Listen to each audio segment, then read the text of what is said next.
It kind of helped them advance. I mean, do you think this was a conspiracy? Gotta go with Jacob Butter. Gotta go lefty. No, we're talking about the players. That's tournament champion to the podcast. There he is, right there. Oh, he doesn't even know how to watch. Go to youtube.com and search Down Lane Podcast.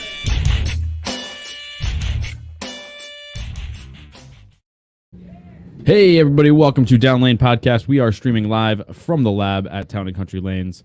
I'm your host, Kyle Haines, and with me is the assistant to the host, Anthony, the Butcher, Scaccia. Hey. Excellent intro. I don't know what my shtick is. Your stick. Your stick? I don't know what that means. Sorry. I'm upset now. Well, anyway, on tonight's show, we have a lot to talk about. See, that means yes in Spanish. Yeah, and Italian. A lot to talk about on tonight's show.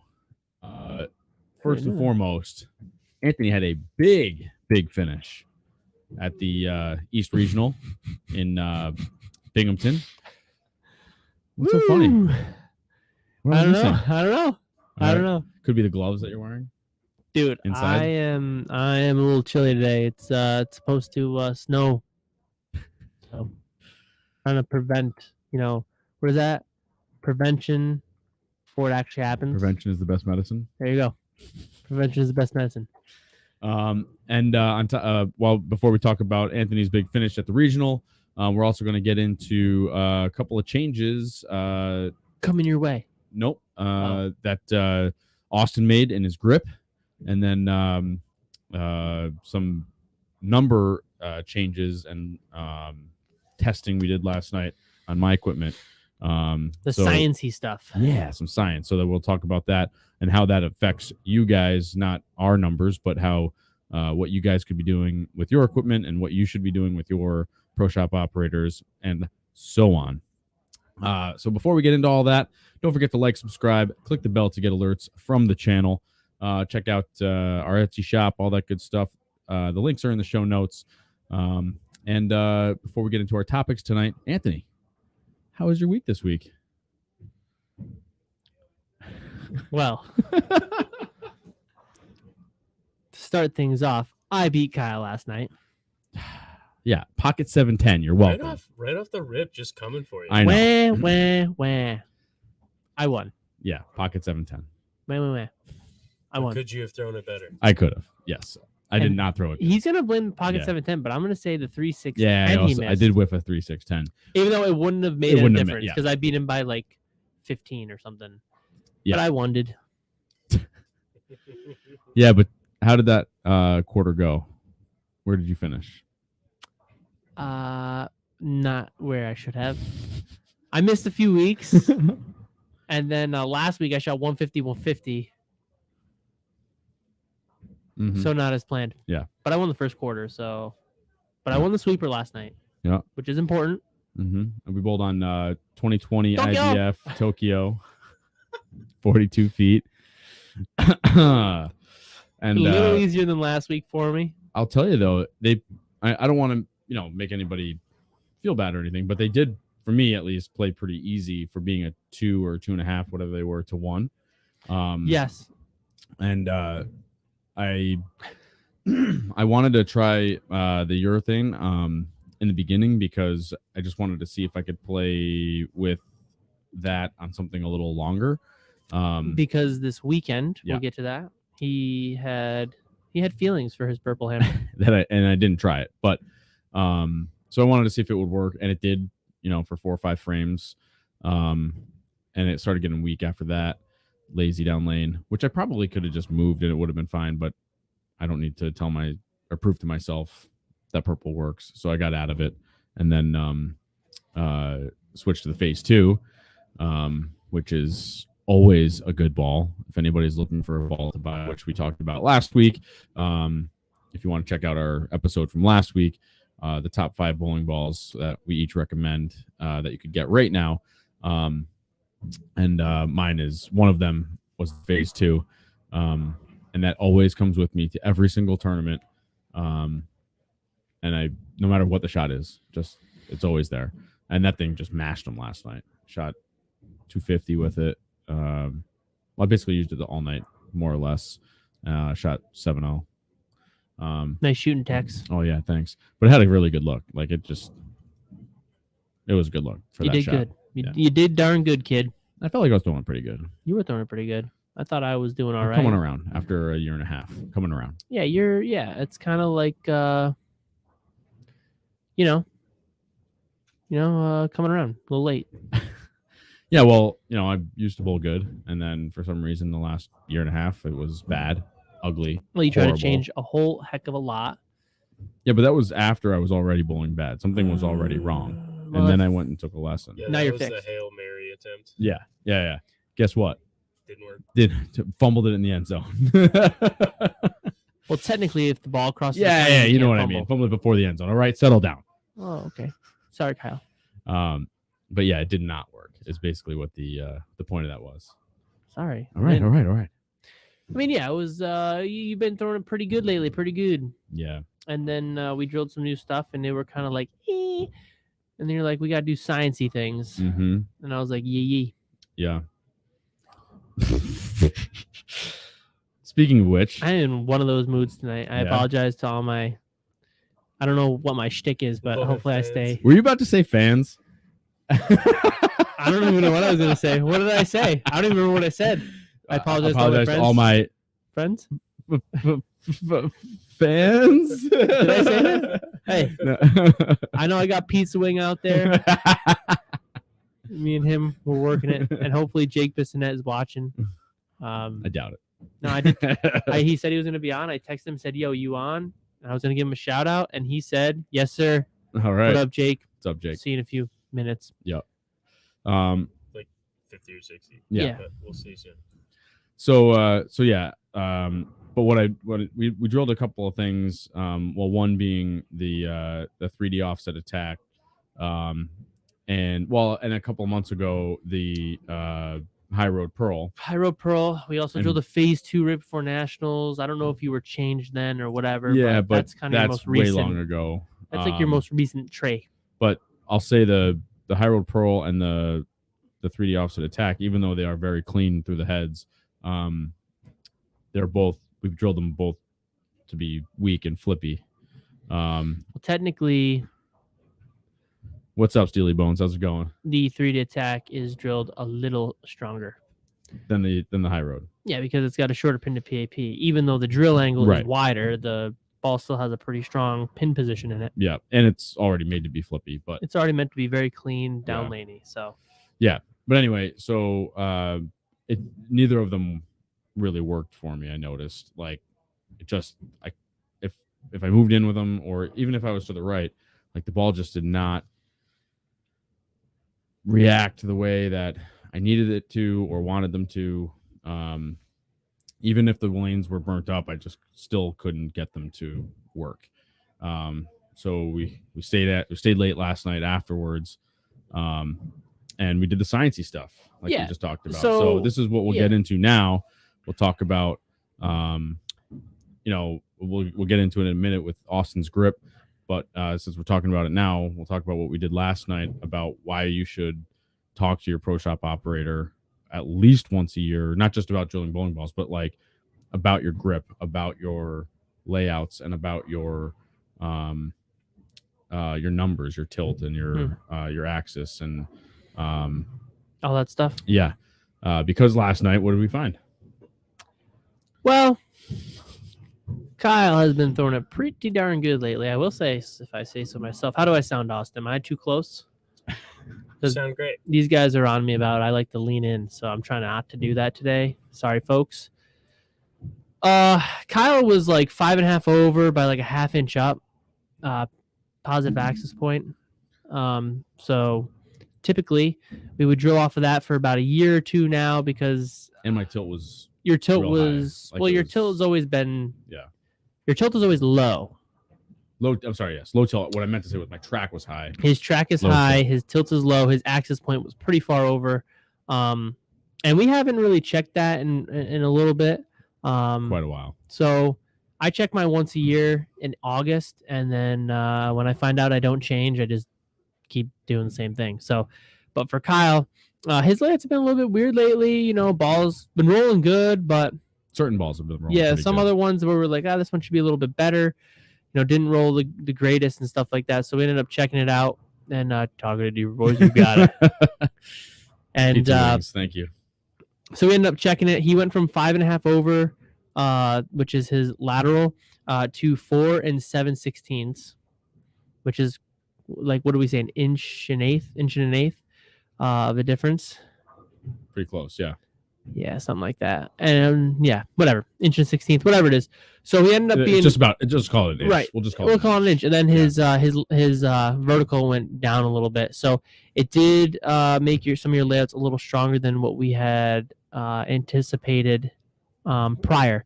So like I think we had a layout that was like 4.5, 4 3/4 by 30 or so, and on your phase 4, illegal. Anyways,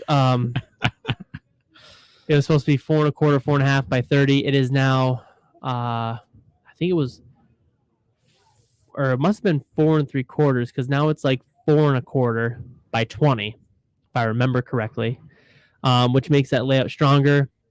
So all of your 6-inch pins that you drilled are no longer 6-inch Right. pins. They're probably like 5 1/4, 5.5, which is not a bad thing because they roll so forward anyways. But that means all the stuff we drilled stronger or stuff that flips a little harder, hence your 3D offset attack, if that's the word you're supposed to use there, is a little stronger now. So instead of 3 3/4, which I'm pretty sure that's what we used originally, by 35, it is now like 3 3/8 by like 28 or so. Yeah. So it went a little closer, which still means max flare, most side roll. So you're still not in a bad position. You're not in the twitch zone or anything like that. But it's just a little different than we thought. So your ball was rolling a little forward down lane. And you were like, what the heck? This ball stinks. And I was like, well, I don't know about that. So then we checked it all, got all fixed out, saw where your axis point was. Your tilt is probably right around the same. I think you were 7 degrees, if I remember correctly. He's not in the perfect zone. He's like a step above it.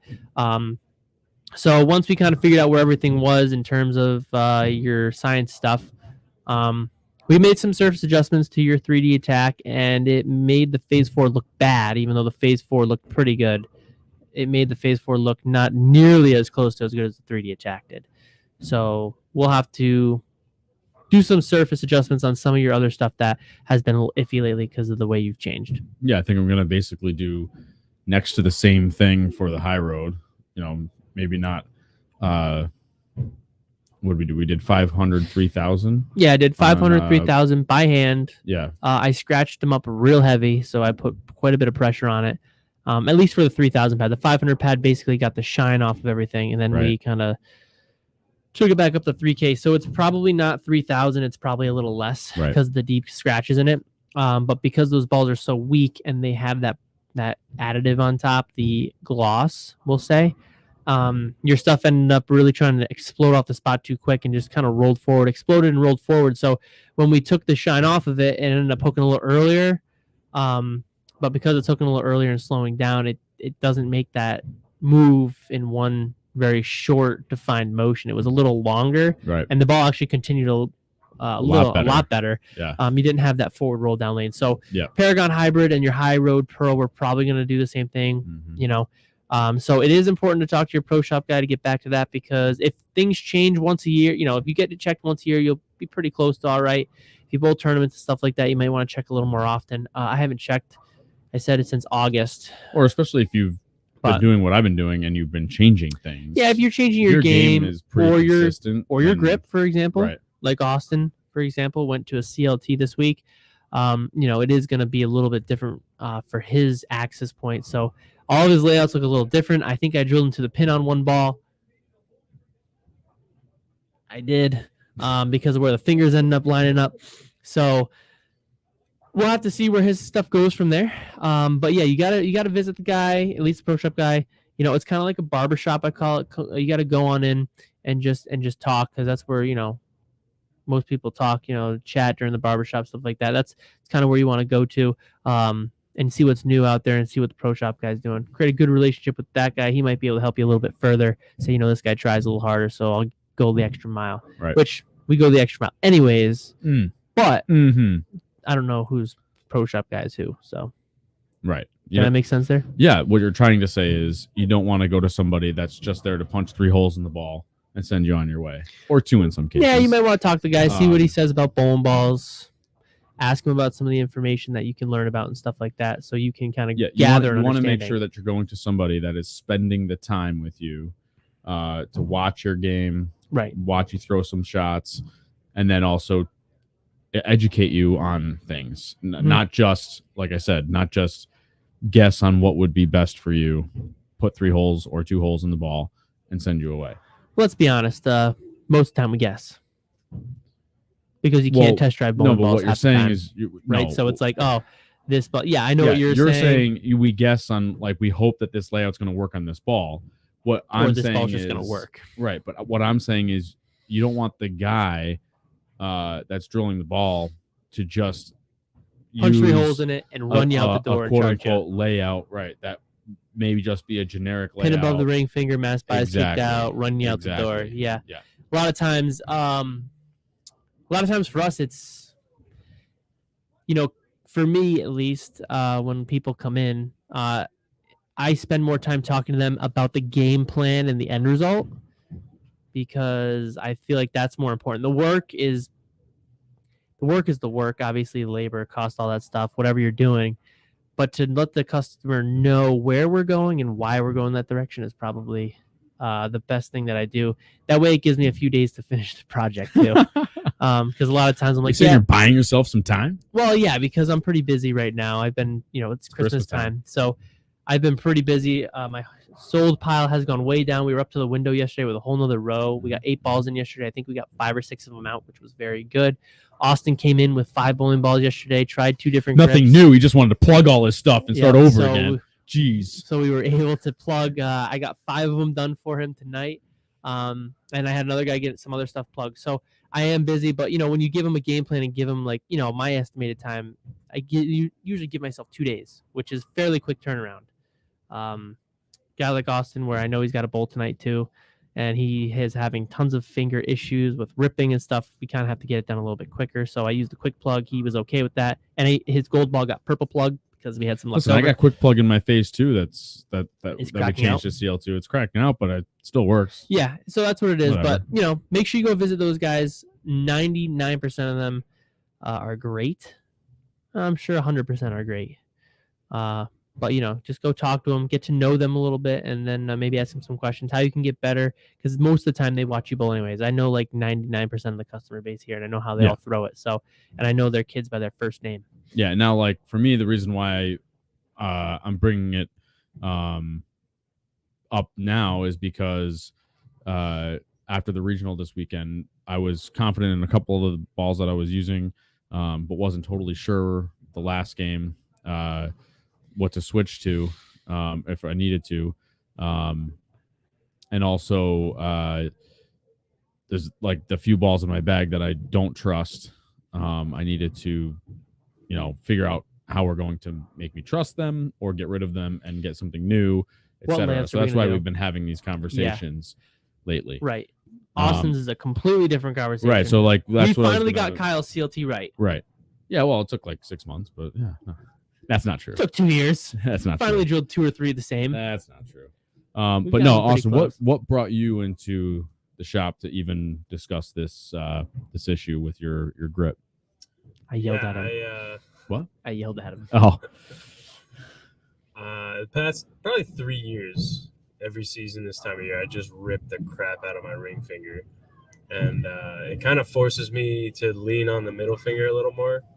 So then I have the middle finger pain with ring finger pain. And I've also... When you say rip, do you mean literally rip the skin? Like Oh, you're yeah. tearing the... like yeah. to the point of It's bleeding. a pretty Yeah. deep cut. Nice. I get them as well sometimes. Yes, I get all these little horizontal rips in between my knuckles. It's kind of now weird. Just imagine like 50 more layers of skin also cracked. up. Nice. Literally through his Nice. finger. Yeah. To the so bone. We had two different options. We had reverse the pitch in the ring finger and CLT, and I threw 3. And shorten the ring finger. Yeah. Don't forget that one. We didn't try that one though. No, we didn't. We went just with the 2. I asked you what you wanted to do. But Sorry. I threw the CLT probably 5 times, went to the reverse pitch ring finger one, and within 3 shots could tell that the CLT is probably the most comfortable I've felt on a bowling ball in years. Yeah. Like, I mean, I have virtually no pain. I mean, all the pain I've been getting wasn't there while I was throwing it. I haven't bowled a whole league night with it, but judging based off of the first 20, 30 shots I threw with Probably bowled 2 games, at least 3 games. And then when you went to the gold ball, you ripped, right? it, yeah. Which And wasn't the middle- CLT. Middle finger pain instantly. Really? Well, you reversing the pitch in the ring finger. Now you're relying on the middle finger. Yeah. To lift. But what I mean is it was that It was instant. Instant The first and shot, noticeable. I felt it a little bit, and the second shot, I could tell it was because of the layout and not because of my finger. that's interesting. So, but So- I've always, So you like it? yeah. Right now he does. We just made 4 other balls the same way. Oh my gosh, Uh-oh. our light Flip went it out. on. Let's flip the other light on.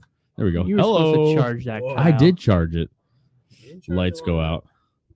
Wow, this is such a different light now. Yeah. Must be snowing bad. We got power. So how does it feel coming off your hand? Like, and Should we explain what a center line transfer is? Have we done that on the show? I think we have a long while ago, but we can go over it again. It's You just got- kind of. got Get the ball right behind behind you. Oh, yeah. I think it's scribed.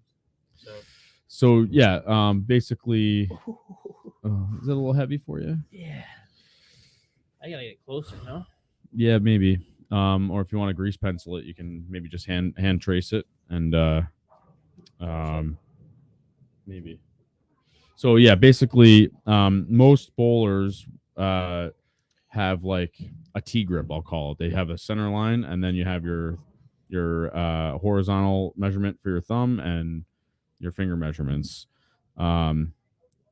So then a center line transfer or transposition, you have a straight center line for your thumb, and then we kick the line out for a righty to the right, an angle right for your fingers. So your finger line where those get drilled is actually angled to the right. This is going to be very confusing to listen to if you're listening. If you're watching, we got it on Okay. the video. Basically, But what it is you can there kind you of see go. it there.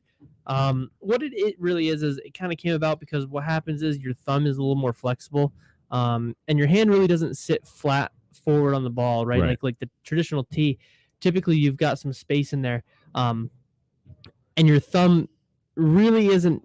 Your hand's not like that. Obviously, you have your thumb over here, and if you put it straight down, your fingers are in a completely different area. So it's to the. That was my right hand. I Yeah. don't know what it looked like on the screen. Well, yeah, But my that's thumb is exactly here. right. If you look at this, you have your fingers over here, Right, and your thumb and is your off. thumb is off to the it. left. So there is an offset thumb that you can do. We haven't really done that much, but I've done more CLTs. So what happens is you draw your normal T line, your center line, right, like normal, and then typically what you do is when your thumb is so flexible. Do we need this still? Here, you hold on to it. Hold on to it. When your thumb is so flexible, you're able to your thumb knuckle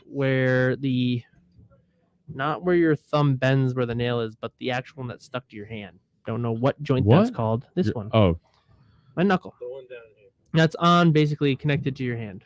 I'll call that thumb bone number 1. Okay, whatever. So, anyways, what happens is when people have more flexibility there, when your hand goes in the ball, your hand turns, right? So, if you're watching, this will be easy to see. But if my hand goes on the ball, my thumb turns, my hand's left-handed, so it goes towards the right. My fingers are actually pointed at 3 o'clock, okay, and my thumb is at 6 o'clock.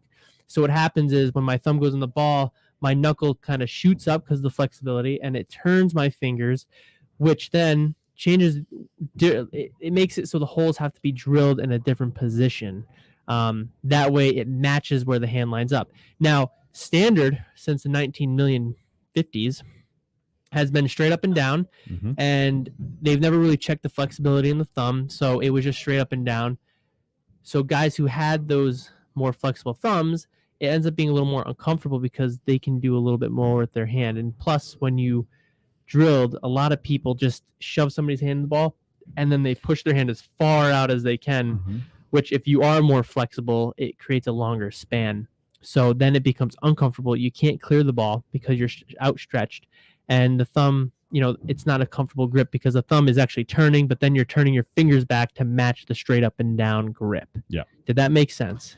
Yeah. And Pretty also, like when I would put my hand in the ball years ago, you would have that big gap Right. under your palm. Under your pinky. Right. Yeah.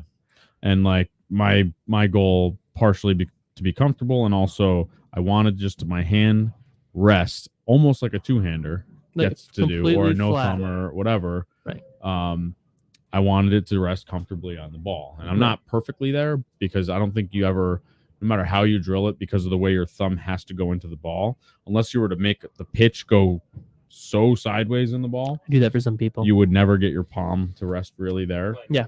But right. But yeah, like it's as close as basically you're going to get it. Right. Without being a Right. no thumber. So then your right-hander's fingers will be going towards like an 11 o'clock or 10 o'clock on the clock. That is an analog clock, by the way, not the digital. So it would be like 11. It would be at the For those of 11. you that don't know how to tell time anymore. Right. So, and then what you do is you kind of measure the hand, you see what the flexibility is on the thumb and all that. And so Kyle has quite a big CLT. His is pretty far. My angle is turn. wide. Yeah. And Austin's is actually pretty small. It's like 10 degrees or something. Kyle's is like 16 or something like that. I can't remember what Kyle's is. And then over that span, of course, it makes it look bigger because it's a longer grip for Kyle. Austin has baby hands, so it really does not look like it's anything super crazy. So yeah, that's what we typically use it for when there's a lot of flexibility there and hands are turning there, which when Austin's ripping on the inside of his ring finger, it's probably because his hand, the fingers aren't pitched or in the correct orientation. So we probably could have just changed the lateral on the ring finger as well.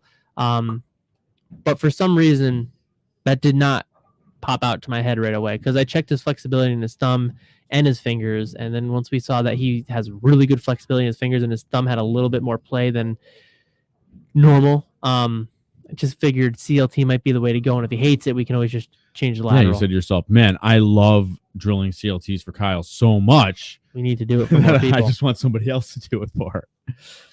Pizza Wings, is there any real effect to performance when plugging, redrilling, or is it just Reddit warriors that overanalyze that believe? Okay, I don't know how much you've been watching this show, but stop reading Reddit.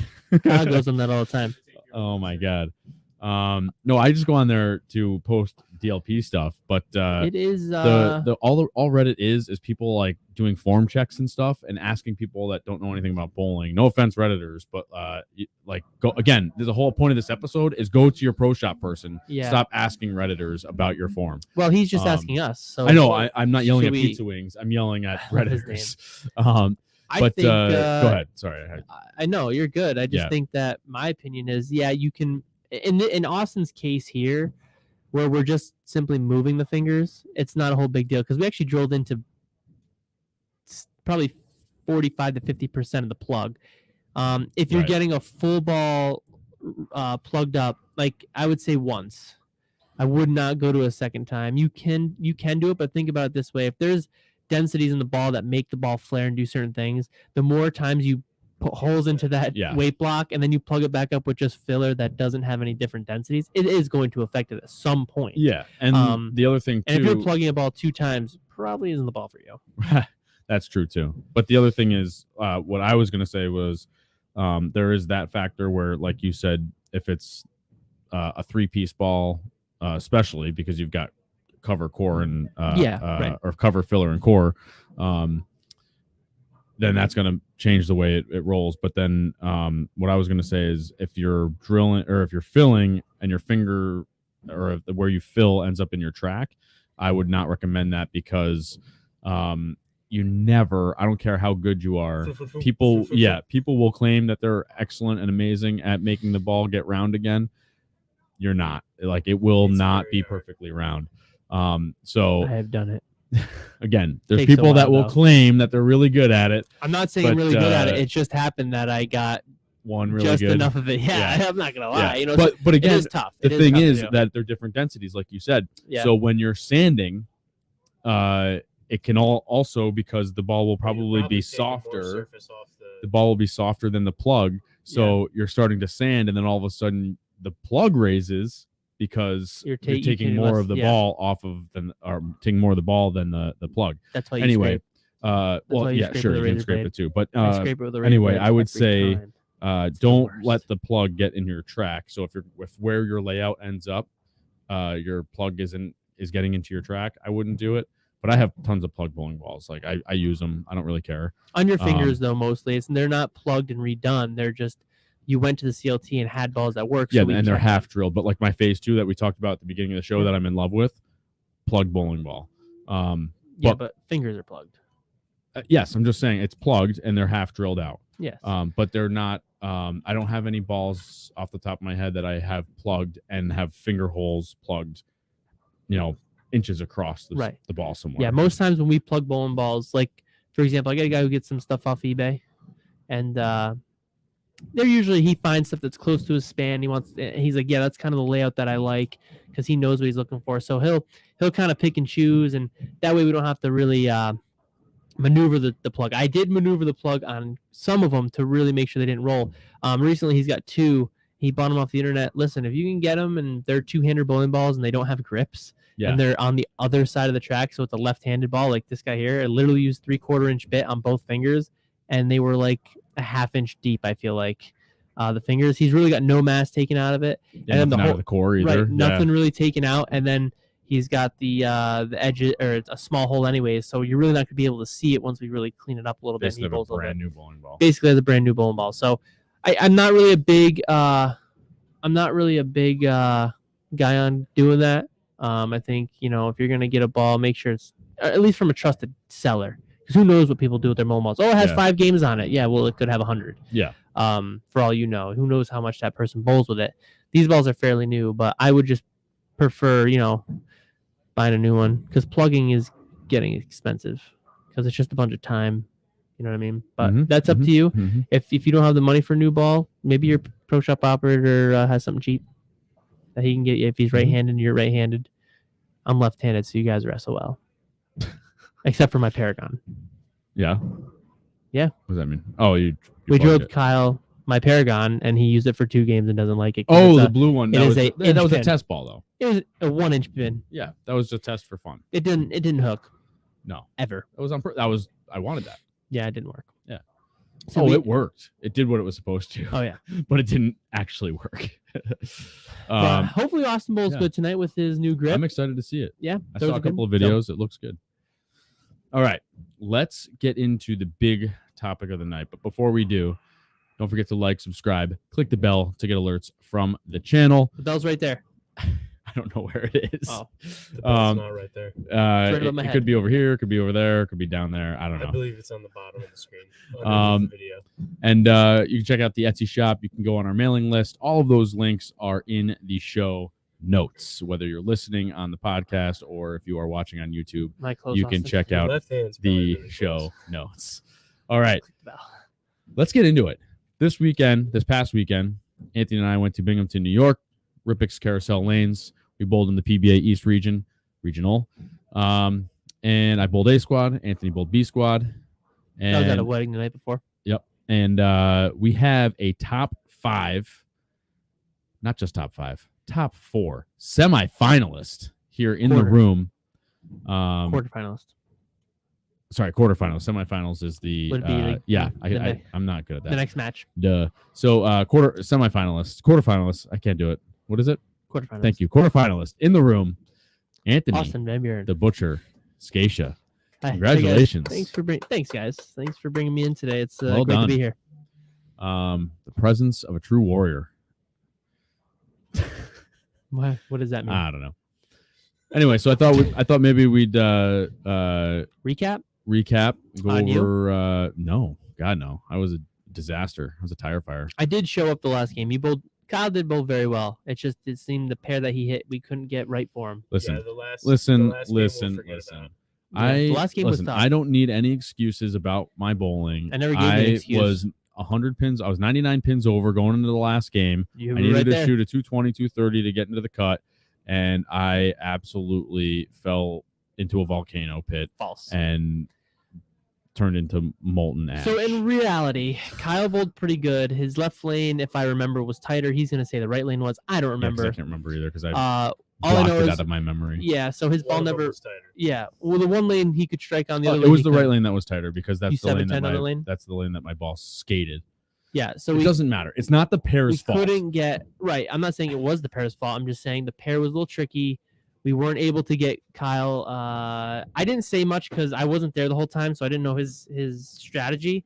All I know is he threw like 3 shots, and I was like, "Dude, you gotta This make a pair's move on that different. lane." And Kyle, I don't know. He walked up and he's like, you were like mumbling to yourself, and I was like, "Well, can I say something?" And you just looked at me with like the eyes like raised, like what? And I was like, "Well, What's there to say? I'm an idiot."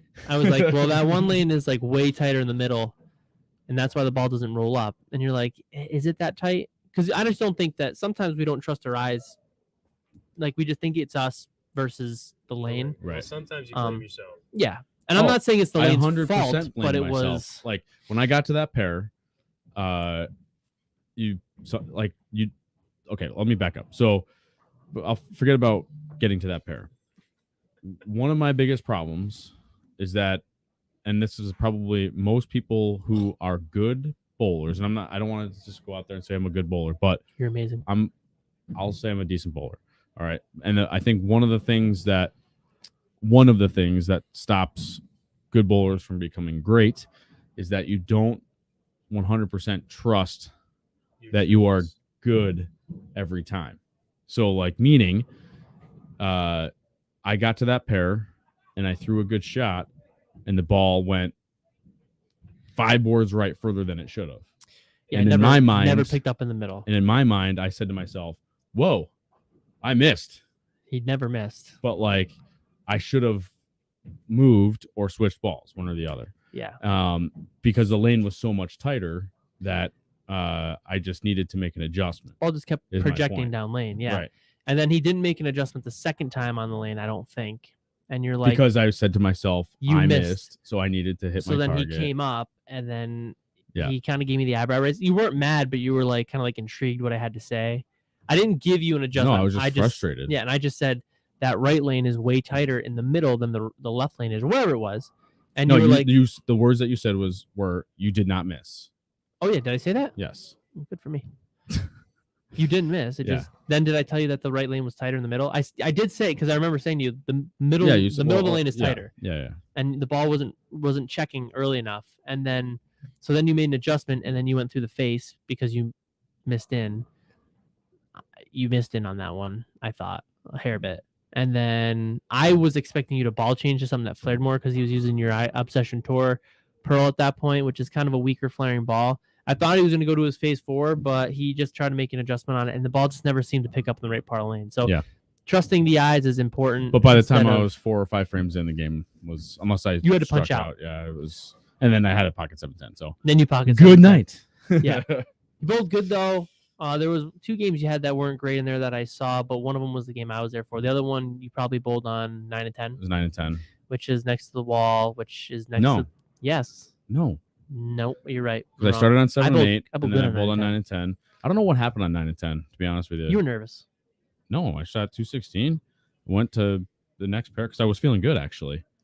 And I think it was that it must have been a little tighter or something because the phase 4 wasn't working. And I switched to the gold ball, the Obsession Tour Gold, and it just was a little steadier than the phase 4. Interesting. Which is interesting, but it just worked better. Touchdown Jesus. And so I went 216, 147, and then I bowled great from there on, except for the last game. Yeah. That happens. No, not 147. That was the last game. 150 something. That's enough about me. Let's talk about the guy who actually bowled good. Because I 56. what's that? I think it was Yeah, something like that. 56. Yeah, I suck. So I finished mid pack. I suck. Okay, now let's talk about the guy who bowled good the entire day and 2 days actually. It's debatable. Shut up. All right. So what did you do from game 1 to game 15 or whatever it was? 17 or 18 I bowled. Yeah. And then I bowled step ladder.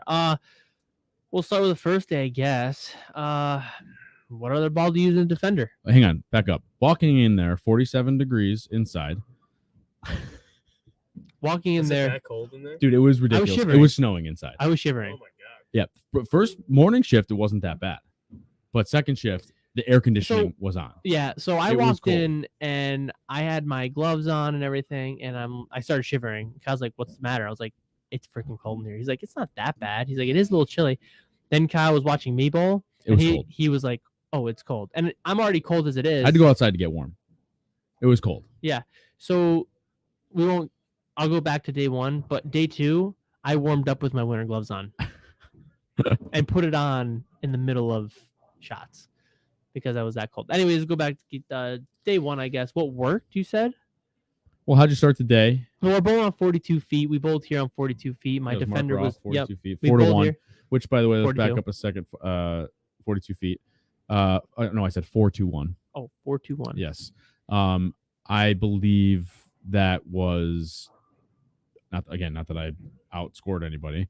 I think it was a little too high of a scoring pace for a PBA event. But anyway, the guy out lapped the field by 200 pins that led. So Yeah. could have been a little harder. But we bowled here on it in tournament club. Yeah. And I was plus like 130 or something for 4. I bowled really well. So going in at the wedding the night before, I got a 2.5 hour drive. So I was like, I'm just gonna kind of play him the same way I played him here. I mean, I know the older surface, so there's more friction. But I'm not gonna sand anything up. I'm just gonna go out there and throw the ball down the lane. If it works, it works, and if it doesn't, we'll do something different. Kyle hates when I talk, by the way, because I just do. Well, yeah, you don't give anybody any information. I just do. I'll give people information. So we start bowling. I start with my defender. The fronts are pretty good. I like the picture. Great ball, by the way. I use this ball a boatload. And so we started with that, and I don't know. I was looking at the 2 dark boards on the left, so Here we go. it's not a lie. That's what I told you. It had to be like 7 or 8, somewhere around there at the arrows. That's where I was looking. I was lining up. I looked down for the first time in a while. I think I was starting on the second dot from the left. Sounds about right. Sounds about where I played all week. 2 days. 2 days. Yeah, whatever. And so we ended up going 2-0 the first game. I don't think I bowled that good that game. I just was kind of like, I don't know. You're feeling yourself out, bowling okay, keeping myself close, just thinking, well, I'm just going to keep it close today. Scores were decent. I'll be able to score because I know that I can score with people after the Mega Buck event. So I'm like, I got balls that'll retain energy in case stuff happens. I know I can score. So we started with like a 2-0 game, and then we moved to a pair to the right, and I'm following urethane. And I'll tell you what, everybody and their grandmother threw urethane, and I didn't even bring it inside. So Our shift, like one person. my whole squad threw urethane. Even the lefties didn't throw it. Even the top 30, a ton of guys threw it. So I ended up bowling the next pair over, and I followed urethane, and I still had a pretty good look, and I think I got 240 out of that game. I have a picture of my scoring thing. So that way I can give you a better synopsis of what I was doing. Let's see. So the second game, I'm pretty sure I got to 240. And my scorecard is here. It's sideways. This is it. I got a 259 game too, actually. Wow. So I bowled pretty good that game. That was a good pair for me, even after urethane. So seeing that the urethane wasn't really transitioning the lane as much as I thought it would was kind of a good thing. So then we went to the next pair. So I was plus 63. Then we went to the end pair where I caught the wall. And the wall was literally like where my shoulder is here. Oh, yeah. It was right up against It was right on the wall. No room. So when I threw my first ball, my strike ball in the right lane, I kicked the wall. And I was in the middle of the lane. So I said, if I got to shoot a 7-pin, You're in trouble. this is going to be interesting. Luckily enough, I did not leave a 7-pin on, I don't even think that game. And I remember Kyle was looking at me, and I think I threw one shot, and I came back and said, whoa, this lane's way tighter. And you were like, what? How did you see that? I don't see that early. And I'm like, yeah. The ball went down the lane so much faster. I said my ball speed was like a mile and a half an hour and a mile and a half. 1.5 miles per hour Somebody faster. call an ambulance. Anthony's stroking out. It was 1.5 miles per hour faster. And I noticed it right when I threw the ball that my ball got through the heads way faster. And then my ball cornered a little quicker, a little more angular. So I was like, okay, this lane is definitely got some more oil on it. It doesn't really, but that just makes sense, right? The heads are tighter, so there acts like there's more oil, but there's not. So for whatever reason, maybe there wasn't a lefty there. Maybe that lane plays like that. It is on the wall, so who knows? I ended up playing that lane pretty well. The ball was going down the lane faster, so I was able to get some better. I'm gonna say carry. I don't like to use that word, but I did get some off hits, a little more than some others. And then I got 245 on that game, so we got to 108 pretty quickly. And Kyle was about 100 after his, and he was close. So I said to myself, judging by his score and where the scores were the first shift, I knew I was pretty close to the cut already within 3 games, which is definitely a relaxer. Because now I'm like, okay, I've gotten a ton. Yeah, except that your field had a ton of high scorers. But I knew that I was close within the first 3. Like, right. If you're not there, if you're like +5 at that point, right, you got to bowl your behind and off. you see that like the cut is 116 over, you're like, okay, I got to put something together. I got to figure out what's going on. Yeah. Right. Yeah. Yeah. So right, exactly. So I got to 100 really quick, which was good because it kind of relaxed me a little bit. I had a really good look. I think I might have thrown maybe my Bigfoot hybrid in there. I don't remember when I used that ball that day, but I know that it bailed me out when I needed some more down lane motion. It might have been the 250 game. I changed to it and threw the back 6. I don't remember exactly because I don't remember. It only came out like once for like 6 frames. Then we went to the low end, which I hated. Oh, was the low end different for you? Not really. So much different. I did not have to move a whole lot except a board here or there. They were either really hooky in the front or they were really tight in the back from the urethane. So I wasn't sure. I started bowling that game. I bowled like trash that game. But like we talked about last week, what did I prepare for? We talked about game management. So that was more in my head than anything. I'm like, I have enough right now. I was like, okay, just kind of figure out how to scratch your way to 200 to keep the plus going. It doesn't have to be anything insane because I'm already 100 over. And so I changed into my brutal collision that game, probably in the 6th frame, and just kept going left. Looking back at it, should I have gone right with a different ball? Probably, because then I probably would have had a lot more. But I ended up going with the brutal collision because it is a little more shined and it's a solid. So it's a little quicker down lane, but it doesn't really scoot through too far. I ended up throwing like back 4 for 201. So we're at 109 over after 4. Bad game. So then we go 1 pair to the right. And I'm like, shoot, man. And I actually bowled pretty good this game. I only got to 204. So once again, game management came into play. I struck out for 204. So I'm bowling well. Another wall. Yeah, this is divided into 2 sections, this place. So I got another wall, which wasn't a big deal. I did kick the wall once or twice. I think you left at this time, Kyle. You didn't see me bowl in the low end. No, I had to go. So I did okay. I scratched it out. Game management was way better. Once again, game 3 and game 4 and 5, I had to game manage a little more, slow the game down, not let the frames get away from me, just kind of take my time and figure out what I was going to do. And I always had a game plan, which was good. This was a little bit of a softer pattern, so it wasn't as crazy, but it's a step in the right direction. I had 1 game under 200 the whole weekend, and it wasn't even this day, which, was good. Then we went down, we got into the middle again, 9 and 10. I shot 213. I bowled halfway decent, but I noticed that my defender solid, which was rolling pretty good on the higher side, was really slowing down the front part. So that's either transition from either the urethane or whatever. If there's a lot of lefties, I don't think there were. So I think it was more urethane, just pushing it down and then tightening up the back. So the ball was hooking really early. I got a lot of pretty good hits that game where I just kind of got lucky. In terms of ball was a little light, got some mixers in there. I just had the ball going through the pins the right way. And then that's when I switched to my Radical Rattler, which I haven't thrown a whole heck of a lot. And I moved like 2 right, and then it came off the spot pretty quick. And I was like, whoa, that was real good. And at this point, I am 126 over. That's the bubble right there. That was the bubble, and I knew I needed some decent games here because it is the format has been the same for the past few times. They take the top third eliminator for 4 games, they cut to the top 16 after that, and they cut to the top 8, and you get a certain amount of games or whatever. So pins are important. It's not just making the cut. You don't restart. You start right where you left off the day before. So I switched to the Rattler. It gave me a really good look, and I was like, well, I just feel like this is kind of the ball. My other stuff is hooking a little too quick, and then when I get in, it's a little flat down lane. My Bigfoot hybrid isn't picking up in the right spot, so I need something that's a little more solid. This is actually going through my head before I throw my fill ball, and I'm like, well, I want a solid because I can still kind of get that ball to roll up the right way. It's not going to really miss the spot, but with the weaker core, it's going to rev up a little later down lane. And it is at 4,000, I found out. I had no idea it was at 4,000. I thought I was at like 1,500, 2,000. I was like, this ball's freaking rolling so good. I don't know how it's getting that far. Turns out it was at 4,000. So you should talk to your pro shop operator. Yeah, well, he's an idiot.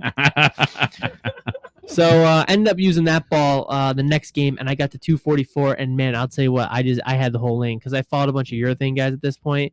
And so They're just giving you hold. Yeah, with this ball, I could get even further right and throw it to the left, and the urethane balls would already be rolling up. So I would have hold in the middle, and then I had free friction down lane. I could literally throw it anywhere. So yes, should I say I bowled good? Yes, but also the guys transitioned the lane, and I was able to get into the right ball. Hey, Carl, what's up, buddy? So that kind of happened. And so once we got to that ball, we got 244 that game. I'm feeling real good, and I got right next to where I bowled pretty good on the high end, and I was bowling pretty good on that end.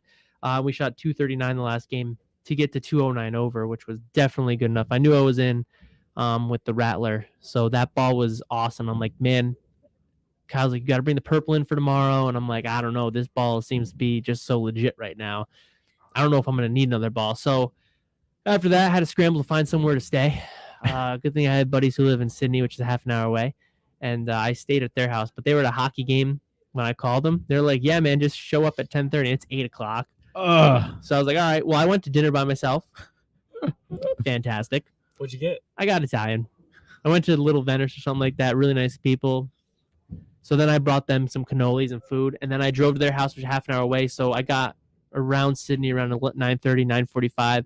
Got some gas. By the time I got to their house, it was like 10, and then they showed up at 10:30. So it was pretty perfect. I could have walked in because I knew the kid they live with, good friend of theirs, which is a good friend of mine, but I didn't want to walk in because they gave me the garage code. I didn't know how he would take it because he was playing video games with his headset on like you got, so I didn't know if he could hear me or not. Yeah, and he hasn't seen me in like 2 or 3 years. My mom yells my name all the time, and I'm like, I can't No hear clue. you. Yeah. So after that, we got to come back the next day. Roll calls at 8:30, so I slept over there.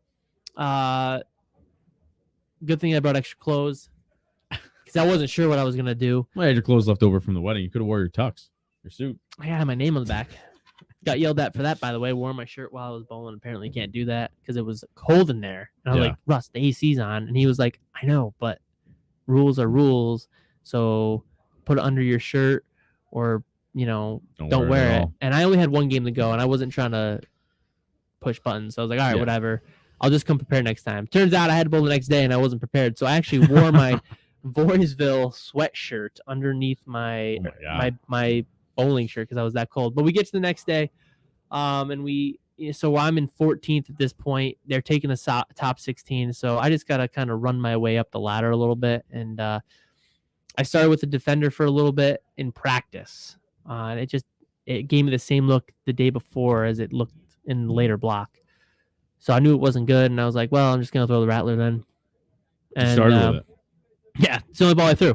Nice. Like legitimately. So I the just only out ball of I throw. curiosity, after seeing this lefty Jason Cornog, who's a good player, Yeah. And like I said, first of all, he won, so congratulations ball. to him. Yeah, he He lapped lapped everybody. the field by 200 pins. That's crazy. And so did Gray Watts did too. Yeah, he bowled well. He Bowled really shot 300. He beat everybody by 100 pins. Yeah. So he bowled really well, but so just out of curiosity, since he was using he as in Cornog was using purple, And every other lefty throwing purple. Yeah, just why what was your choice? Yeah, what was your choice? Why was what it was resin? going through your head that you didn't want to do the same thing? Okay, so yeah, that makes sense. Or even try it. Yeah, I didn't even bring it in. Practice. I didn't even bring it in. I wasn't even worried about it. Reason being, one, looking at the pattern. I don't like to do that. I do like to look at the pattern, but because I know what to look for my game, right? I can look at the graph and say, oh, this might play into my wheelhouse. Typically, when I bowl on anything over like 3.5 to 1, there's no really need for urethane, in my opinion. It's kind of like house shot. Like I've been telling people, the harder stuff is my house shot now. I'm not saying that I'm amazing and I bowl great, but it's like when you play in the MLB, you're used to 95 mile an hour pitching. I'm more used to, I do bowl in the house shot quite a bit, but I bowl enough on the sport shots where it is kind of my normal. Yeah. So 4.5 to 1 is kind of like licking my chops saying, well, I should have some hook left if everything goes out the right way, depending on what oil they're using and stuff. And I should have some hold to right. And if the lane's controllable, I don't want to give up entry angle. I'd rather not have the ball hook early. Yeah, it's a tool still, but I don't think it was necessary for me to use it. Number two, why I didn't use it. Yeah, go ahead. Is because I get into their traffic. Right. At that point, which then means more transition. All three of them. No, there was all three. Sam Anderson was throwing it. Will Voldelich or something like that. There was another lefty throwing urethane. Cornog was throwing urethane. I know, because keep counting all of them under 5. But at that level, at the top lefty 6, problems. at the top 30, there might have been a few more lefties in there. I don't know. I know those guys because I bowled closer to them. There might have been a few more down the numbers. But the reason I didn't play there is because, if I do hit a pair where there is a lot of urethane play or they threw it in practice, if I'm in the same general area as they are, I could get a funny reaction. So for me, staying out of their way was good. Resin, I had no problems getting resin to slow down. The back ends weren't that flying. Right. I had area, and I actually bowled better following urethane because they tightened up the middles for me. So their transition for me to throw resin or reactive was a good transition because I was farther in. And I could really just try to throw at the gutter. Not really, but I could. I had it.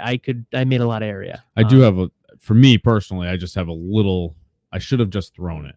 Yeah. Just to know if it was good or not. What could have happened. Yeah. Because like I had most people were throwing urethane day 2.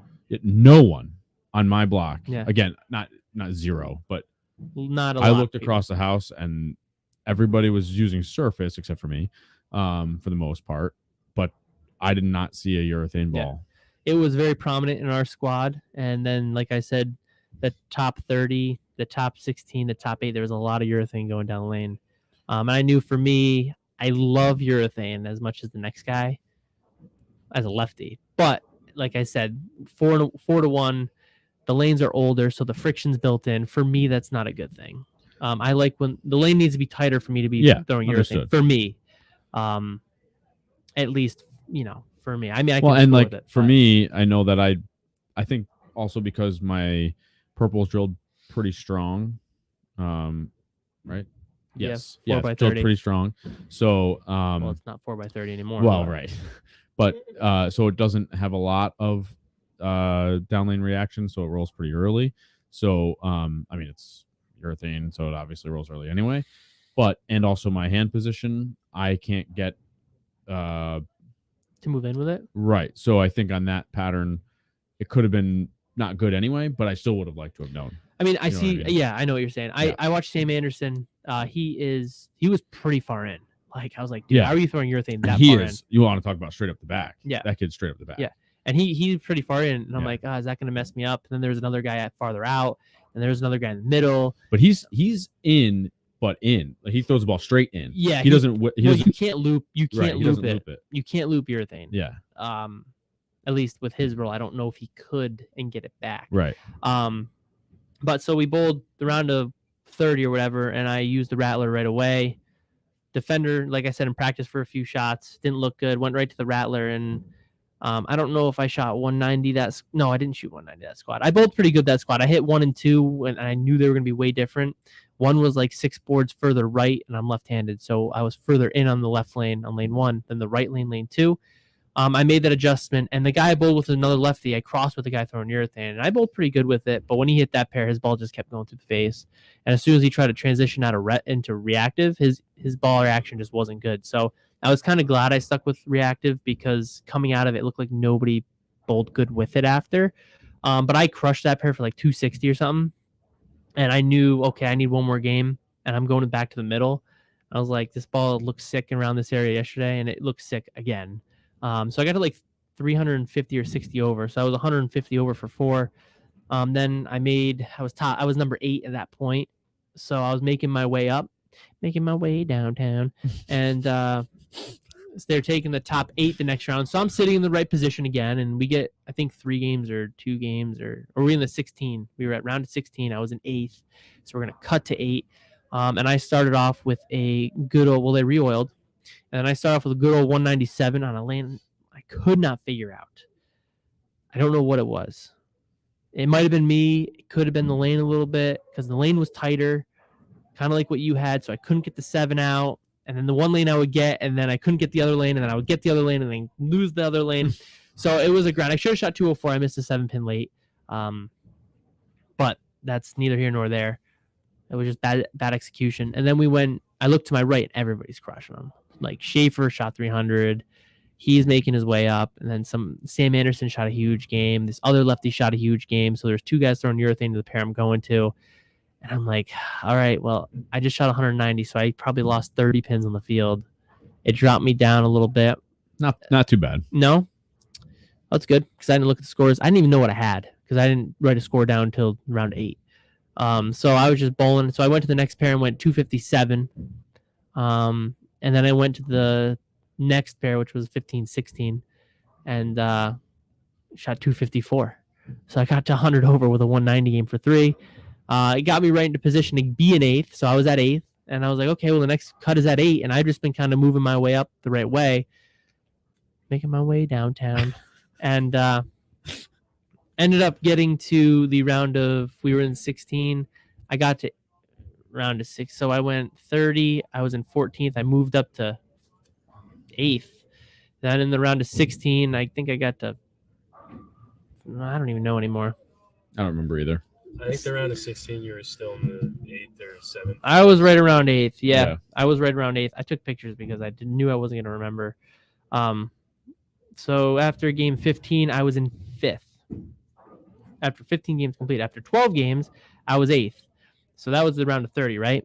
Yes. Then I got to 463 over, because I was 354 over after the round of 30. I got to 463 over after the next 3 games. I was with my 190 game, still using the rattler, literally just moving a board left or a board right.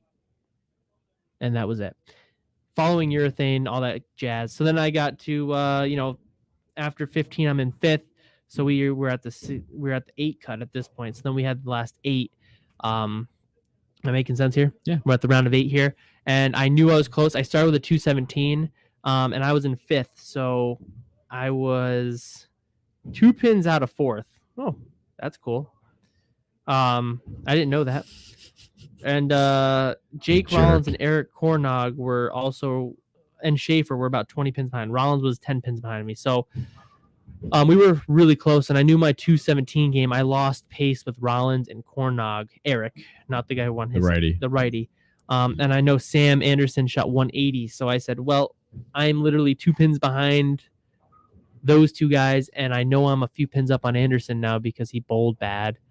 I shouldn't say bowled bad. He just scored bad. He scored not the best. And we go to the last pair, and I'm like, well, it's now or never. You kind of just got to get up there and think about what you're going to do and focus and throw your best shot. Whatever happens, happens. And I'm following 2 lefties now who are throwing urethane. And I was like, well, they're going to tighten the lane up. Like I thought all day, but it never happened. So the first shot I moved like 2 boards left through the ball and left the 4-7. And I said, well, I'm going to bowl pretty good because they didn't tighten the lane up.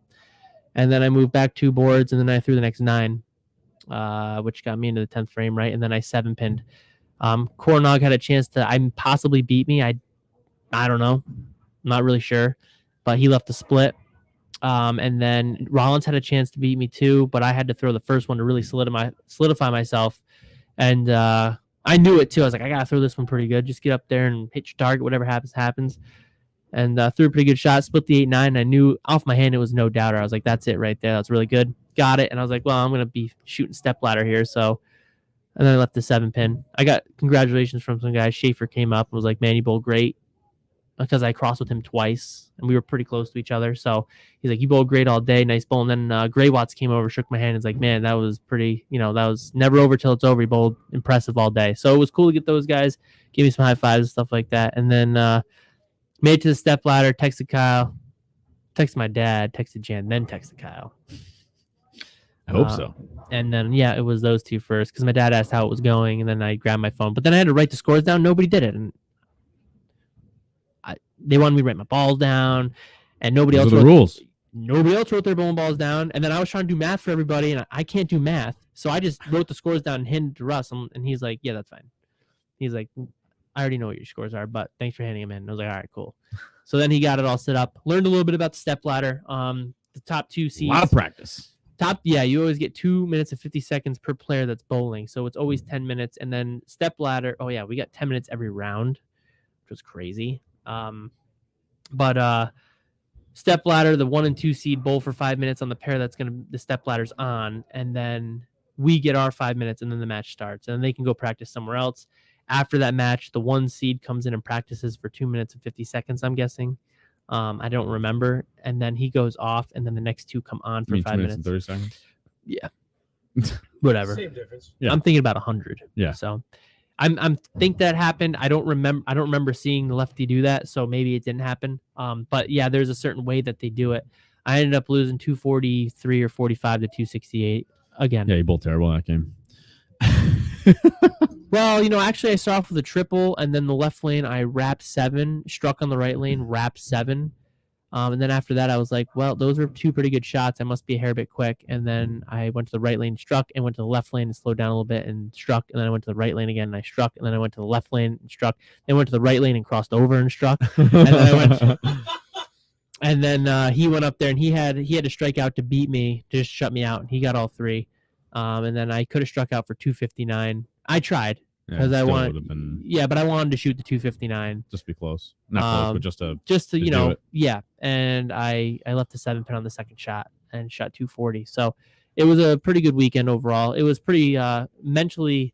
It sucked because you are into every shot. I didn't have to move a whole lot, but like we've talked about, the attention to what's going on is much greater than on events. That's just my opinion. Like if I don't have to write a ball down, like you go bowl tournament here, you don't have to write a ball down. I almost jumped Sterner again. Literally, my guy went on the left lane, and he is literally to my right, and I'm like thinking how to strike because this was my 190 game, and I'm like, how the heck am I gonna strike here? I need to strike out for 190. I'm like, what the heck is going on? My brain is like it's circling. It's going a mile an hour. And my guy goes up and throws the ball. He starts coming back, and I just go to step up, and Sterner steps up, and we look at each other. We both step off, and I'm like, I'm so sorry. And one guy's like, are you kidding me? Like, one of my buddies like, are you serious right now? Like, how did you not stop? Like, were you not paying attention? I was like, no, my brain was shut off. So then he wasn't bowling the best, so I didn't want to interact till after. So then he kind of perked up a little bit when he started to bowl a little bit better. And I went over, I was like, dude, I'm sorry. I wasn't even thinking. I was thinking how to strike. He looked at me and said, oh, I thought I was in the wrong. So I was like, oh, all right, cool. So we're cool then. But yeah, it was good. The attention to detail is a little bit more. So it's that's my thing. It's mentally grueling, Yeah. Even if it is just 8 games, or I bowled 11 games that day or whatever. And it wasn't a whole lot of moving. It was just, I'm in every shot trying to make sure that I'm doing everything right. Yep. Writing my bowling balls down. I just when I courtesy. ball change. Luckily, I only had 3 balls to write down this weekend. But when I ball change, I just write the ball down. I don't bother with the serial number. I'll wait till after to do that. Oh yeah, me too. I didn't write a ball down till the end of the block. Yeah, but I won't do that because I'll forget. Yeah, I mean, I So knew what I as used. soon as I ball change, like at the end of the game, I'll write it down. Yeah. It sucked because I had to write all the scores for the first day. I had to write every score down. Were your first one done? No. Oh. Okay, sorry. No, it was terrible. The second day, I didn't look at a score till the round of 8. After we got done, I knew I was in. That's nice. I didn't even know. Someone's like, "Hey, how far are you? Where are you at?" I was like, "I don't know. I think I'm like 320 over." And they're like, "Really?" And I was like, "Yeah, I didn't look at my score." And then they're like, "No, you're higher than that." I was like, "All right." Good. I was like, "That's cool." All right. So- Well, congratulations, Anthony. You did a hell of a job. Thanks, guys. I was the 3rd loser this week. Listen, Better than normal. Normally, you're I'm number like, 1 in our hearts. Thanks, guys. Thanks. I'm No, trying my best. You bowled awesome, and that's all that matters. I got a big game when I needed it. When you and get to when you make the finals, that's all.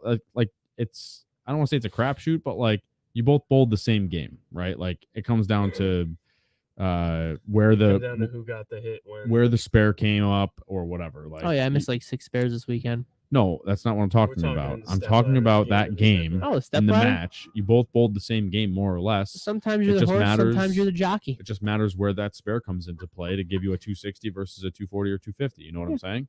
Sometimes So- you're the horse, sometimes you're the jockey. Sure.